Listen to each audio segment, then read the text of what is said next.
Om Swastiastu. Puji syukur saya panjatkan kehadirat Tuhan Yang Maha Esa karena berkat beliaulah saya dapat menyampaikan proposal karya tulis ilmiah saya pada hari ini.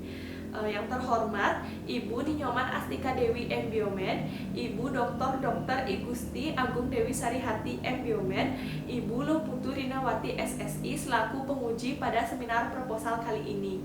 Perkenalkan, nama saya Putu Diah Pratiwi, NIM P071340180035. Pada kesempatan kali ini, saya akan menyampaikan proposal karya tulis ilmiah saya yang berjudul Gambaran Kadar Asam Urat Penjahit di Garmen Bali Lestari Kerobokan, Kecamatan Kuta Utara, Kabupaten Badung. Yang pertama, latar belakang. Di Indonesia, asam urat menduduki urutan kedua setelah osteoartritis. Hasil riset Kemenkes tahun 2013 menunjukkan bahwa penyakit sendi di Indonesia berdasarkan diagnosis tenaga kesehatan sebesar 11,9% dan berdasarkan diagnosis dan gejala sebesar 24,7%. Sedangkan berdasarkan daerah diagnosis tenaga kesehatan tertinggi di Nusa Tenggara Timur sebesar 33,1%, diikuti Jawa Barat 32,1% dan Bali 30%. Berdasarkan prevalensi penyakit sendi, diagnosis dokter pada penduduk umur lebih dari atau sama dengan 15 tahun menurut kabupaten atau kota di Provinsi Bali, berdasarkan Riskesdas tahun 2018 di Kabupaten Badung, penyakit sendi sebesar 7,89%. Salah satu faktor yang mempengaruhi kadar asam urat yaitu penurunan aktivitas fisik. Aktivitas fisik seseorang tergantung dari jenis pekerjaannya, karena setiap pekerjaan melakukan aktivitas fisik yang berbeda-beda, dimulai dari aktivitas fisik berat, sedang, dan ringan. Aktivitas kerja yang dilakukan di bagian penjahitan ini identik dengan duduk dalam jangka waktu yang cukup lama, dan aktivitas fisik yang dilakukan yaitu aktivitas statis. Pekerjaan dengan aktivitas kerja dalam posisi duduk ini merupakan pekerjaan yang tidak banyak melakukan aktivitas fisik. Tetapi pada kenyataannya, pekerjaan dengan posisi duduk ini jika dilakukan dalam jangka waktu yang lama, maka akan terasa berat dan melelahkan. Dalam penelitian Darmawan, Kaligis, dan Asa pada tahun 2016 menunjukkan adanya hubungan antara berkurangnya aktivitas fisik dengan peningkatan kadar asam urat. Selanjutnya, pada penelitian Andri, Saryono, dan Upoyo pada tahun 2009 menunjukkan sebanyak 14 responden yang memiliki kadar asam urat di atas normal, yaitu 47%, hanya melakukan aktivitas rendah dan sedang. Dan yang terakhir, penelitian eksperimental yang dilakukan oleh Beavers dan kawan-kawannya pada tahun 2014 menunjukkan subjek dengan intervensi aktivitas fisik sedang selama 12 bulan memiliki risiko peningkatan kadar asam urat 4,8%. Berdasarkan hal tersebut, penulis tertarik untuk meneliti gambaran kadar asam urat pada penjahit di Garmen Bali Lestari Kerobokan, Kecamatan Kuta Utara, Kabupaten Bandung. Para pegawai di bidang penjahitan ini setiap harinya menyelesaikan pekerjaannya dalam posisi duduk kurang lebih selama 8 jam per hari. Posisi tubuh yang salah selama duduk membuat tekanan abnormal dari jaringan sehingga menyebabkan rasa sakit, tanpa disadari bahwa pekerjaan dapat menyebabkan masalah bagi kesehatan tubuh. Adapun rumusan masalah dalam penelitian ini yaitu bagaimana gambaran kadar asam urat penjahit di Garmen Bali Lestari Kerobokan, Kecamatan Kuta Utara, Kabupaten Badung. Selanjutnya, tujuan penelitian ini. Yang pertama, tujuan umum untuk mengetahui gambaran kadar asam urat penjahit di Garmen Bali Lestari. Dan tujuan khususnya, yang pertama, ada mengidentifikasi karakteristik penjahit di Garmen Bali Lestari berdasarkan usia, lama duduk saat bekerja, riwayat keturunan, dan konsumsi makanan tinggi purin. Yang kedua, mengukur kadar asam urat penjahit di Garmen Bali Lestari. Yang ketiga, mendeskripsikan kadar asam urat penjahit di Garmen Bali Lestari berdasarkan karakteristik seperti usia, lama duduk saat bekerja, riwayat keturunan, dan konsumsi makanan tinggi purin. Adapun manfaat dari penelitian ini yaitu manfaat teoritisnya. Penelitian ini diharapkan dapat memberikan manfaat untuk dijadikan referensi dalam pengembangan ilmu pengetahuan dalam bidang penelitian ilmiah, khususnya di bidang kimia klinik mengenai gambaran kadar asam urat pada penjahit. Yang kedua, manfaat praktis. Bagi peneliti dapat meningkatkan pengetahuan dan pemahaman pengalaman peneliti mengenai gambaran kadar asam urat pada penjahit. Bagi tenaga kesehatan dapat dijadikan pedoman dan bahan pertimbangan dalam melakukan pemeriksaan asam urat. Bagi masyarakat dapat meningkatkan pengetahuan tentang penyakit GOUT dan pemeriksaan laboratorium yang digunakan sehingga masyarakat lebih memahami penyakit GOUT dan dapat melakukan upaya pencegahan. Selanjutnya, bab 2 tinjauan pustaka. Yang pertama ada pengertian asam urat. Asam urat merupakan sisa hasil akhir metabolisme purin, baik yang berasal dari makanan yang dikonsumsi maupun yang berasal dari pemecahan protein tubuh.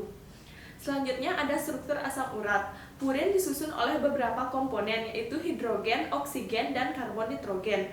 Rumus kimia senyawa asam urat adalah C5H4N4 dan O3. Selanjutnya yaitu metabolisme asam urat menurut Kusumayanti, Sugiani, dan Wardani tahun 2014.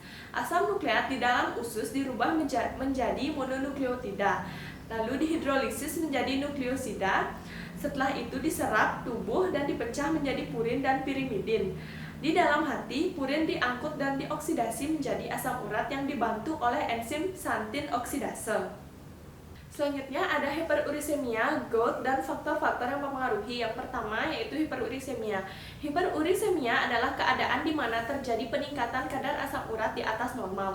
Hiperurisemia dapat merusak sendi, jaringan lunak, dan ginjal. Hiperurisemia terjadi akibat peningkatan produksi asam urat atau penurunan ekskresi asam urat. Selanjutnya yaitu GOUT. Artritis GOUT atau dikenal juga sebagai artritis pirai merupakan kelompok penyakit heterogen sebagai akibat deposisi kristal monosodium urat pada jaringan atau akibat supersaturasi asam urat di dalam cairan ekstraseluler. Selanjutnya yaitu faktor-faktor yang mempengaruhi. Adapun faktor yang dapat mempengaruhi yaitu usia, jenis kelamin, konsumsi alkohol, konsumsi makanan tinggi purin, konsumsi soft drink, lama duduk saat bekerja, kebiasaan menahan buang air kecil, riwayat keturunan, aktivitas fisik, tekanan darah, dan obesitas. Selanjutnya, metode yang umum yang digunakan dalam pemeriksaan laboratorium kadar asam urat darah adalah yang pertama ada metode spektrofotometri, yang kedua ada metode VOCT. Baik, selanjutnya ada kerangka konsep. Yang pertama yaitu penjahit. Penjahit memiliki risiko terkena penyakit asam urat. Adapun faktor risiko yang akan diteliti yaitu usia, lama duduk saat bekerja, riwayat keturunan, dan konsumsi makanan tinggi purin. Selanjutnya akan diperiksa menggunakan metode test strip atau VOCT. Selanjutnya ada variabel penelitian. Variabel yang digunakan dalam penelitian ini adalah kadar asam urat darah pada penjahit di Garmen, Bali Lestari Kerobokan, Kecamatan Kuta Utara, Kabupaten Bandung. Kemudian ada definisi operasional variabel. Pada definisi operasional variabel ini saya mengambil 5 variabel. Yang pertama yaitu kadar asam urat, yang kedua ada usia, yang ketiga ada lama duduk saat bekerja, yang keempat ada riwayat keturunan, dan yang terakhir yaitu konsumsi makanan tinggi purin. Kemudian pada bab 4 terdapat jenis penelitian. Jenis penelitian yang digunakan dalam penelitian ini adalah penelitian deskriptif. Penelitian ini dilakukan untuk mendeskripsikan atau menggambarkan kadar asam urat pada penjahit di Garmen, Bali Lestari Kerobokan, Kecamatan Kuta Utara, Kabupaten Bandung. Selanjutnya ada alur penelitian. Yang pertama yaitu penetapan populasi penjahit sebanyak 11 orang. Lalu membawa surat izin penelitian, selanjutnya yaitu penetapan sampel, lalu pengisian informed consent dan kuesioner, lalu pemeriksaan kadar asam urat menggunakan metode VOCT dengan alat Easy Touch GCU, lalu pengolahan data dan analisis data, selanjutnya yang terakhir yaitu pelaporan data. Kemudian ada tempat dan waktu penelitian. Pada penelitian ini pengambilan dan pemeriksaan sampel dilakukan di Garmen, Bali Lestari Kerobokan, Kecamatan Kuta Utara, Kabupaten Bandung. Adapun waktu penelitian ini dilakukan pada bulan Februari sampai bulan April pada tahun 2021. Selanjutnya ada populasi dan sampel penelitian. Yang pertama yaitu populasi penelitian. Populasi dalam penelitian ini adalah seluruh penjahit Garmen Bali Lestari yang berjumlah 11 orang. Selanjutnya itu ada unit analisis responden. Di sini saya membuat 2 kriteria. Yang pertama yaitu kriteria inklusi, di mana penjahit yang bersedia menjadi responden. Yang kedua, penjahit yang masih aktif bekerja. Yang ketiga, penjahit sedang dalam keadaan sehat jasmani dan rohani. Selanjutnya itu kriteria eksklusi. Adapun yang termasuk dalam kriteria eksklusi ini yaitu penjahit yang dalam keadaan sakit atau tidak sehat. Selanjutnya yaitu besar sampel penelitian. Berdasarkan penelitian ini, karena jumlah populasinya tidak lebih besar dari 100 orang responden, maka penulis mengambil 100% jumlah populasi penjahit yang ada di Garmen Bali Lestari, yaitu sebanyak 11 orang responden. Dan teknik pengambilan sampel. Teknik sampling yang digunakan dalam penelitian ini yaitu non-probability sampling. Teknik pengambilan sampel yang digunakan yaitu sampel jenuh. Teknik sampling jenuh adalah teknik penentuan sampel di mana semua anggota populasi digunakan menjadi sampel. Kemudian ada jenis dan teknik pengumpulan data. Yang pertama, jenis data yang dikumpulkan yaitu data primer dan data sekunder. Adapun data primer yang dikumpulkan yaitu hasil wawancara responden yang meliputi nama, usia, lama duduk saat bekerja, riwayat konsumsi makanan tinggi purin, dan riwayat keturunan. Dan hasil pemeriksaan kadar asam urat pada penjahit di Garmen Bali Lestari yang didapat dengan pemeriksaan menggunakan alat POCT. Yang kedua, data sekunder yang dikumpulkan pada penelitian ini yaitu data jumlah penjahit yang masih aktif bekerja di Garmen Bali Lestari. Kemudian, teknik pengumpulan data. Teknik pengumpulan data pada penelitian ini yaitu dilakukan dengan wawancara dan pemeriksaan kadar asam urat menggunakan alat POCT. Selanjutnya ada instrumen penelitian, yaitu yang pertama informed consent, kuesioner, alat tulis, dan kamera.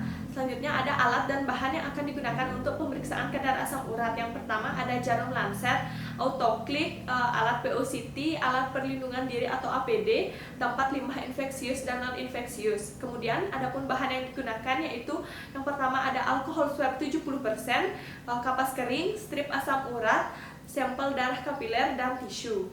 Penelitian ini dilakukan langsung di Garmen Bali Lestari Kerobokan dengan tetap menerapkan protokol kesehatan COVID-19. Adapun APD yang digunakan oleh petugas yaitu face shield, masker medis, handscoon, hair cap, sepatu yang tertutup, dan celana panjang. Sedangkan bagi responden wajib menggunakan APD minimal yaitu masker. Selanjutnya ada prosedur kerja. Yang pertama yaitu persiapan pasien. Pasien diharuskan puasa 10-12 jam dan tidak mengonsumsi obat-obatan sebelum pengambilan darah. Yang kedua, pengisian informed consent.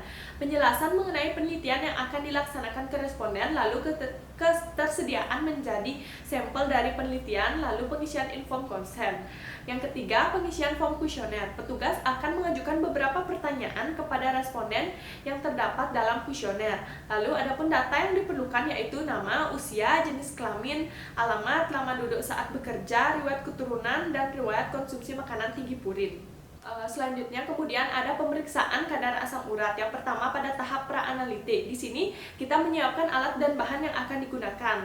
Selain itu juga menggunakan APD lalu melakukan pemijatan di daerah jari yang akan diambil darahnya. Kemudian pada tahap analitik, memasukkan jarum lancet ke dalam autoklik, lalu memasukkan test strip asam urat ke dalam slot test strip pada alat isi touch GCU, dan parameter akan menyala secara otomatis. Kemudian mencocokkan kode yang muncul pada layar dengan kode pada pembungkus strip asam urat. Lalu melakukan desinfeksi pada jari tangan responden dengan menggunakan alkohol swab 70%. Tunggu hingga kering, lalu dilanjutkan dengan penusukan menggunakan autoklik pada jari yang telah dilakukan desinfeksi dengan kedalaman 2-5 mm. Kemudian mengusap tetesan darah pertama menggunakan kapas kering steril. Lalu masukkan darah tetesan kedua pada tagger area sampel pada alat, hasil akan terbaca selama 20 detik. Selanjutnya terakhir yaitu pada tahap post analitik. Di sini kita melakukan pencatatan hasil pemeriksaan dan membersihkan alat dan bahan yang telah digunakan untuk pemeriksaan. Baik, yang terakhir ada pengolahan dan analisis data. Teknik pengolahan data. Data yang diperoleh dari wawancara dan hasil pemeriksaan asam urat penjahit Garmen Bali Lestari dicatat, diolah, dan disajikan dalam bentuk tabel dan disertai dengan penjelasan deskriptif yang berupa narasi.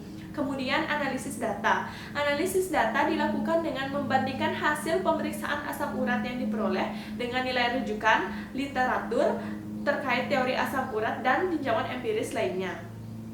Baik, sekian pemaparan proposal karya tulis ilmiah saya yang berjudul Gambaran Kadar Asam Urat Penjahit di Garmen Bali Lestari Kerobokan, Kecamatan Kuta Utara, Kabupaten Badung. Mohon maaf bila ada salah kata, baik yang disengaja maupun tidak sengaja. Akhir kata, saya ucapkan terima kasih dan saya tutup dengan Paramasanti. Om Santi Santi Santi Om.